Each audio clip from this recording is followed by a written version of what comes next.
يلا يا عيال بنصور الحين. ايش هو تعريف الشغف بالنسبة لك؟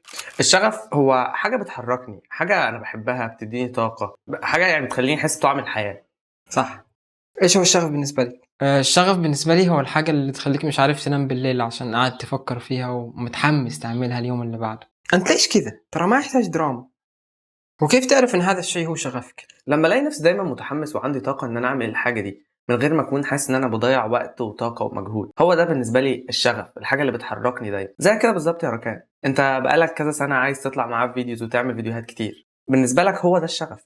صح، صادق والله. وكيف احصل او اكتشف شغفي لو ما عندي شغف؟ لما تجرب حاجات كتير قوي، جرب كل حاجة قدامك تعرف تعملها، كل حاجة، واديها وقتها.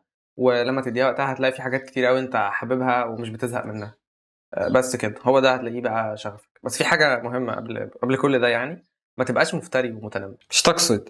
انت ذكائك بقى. أنا تم استبدالي.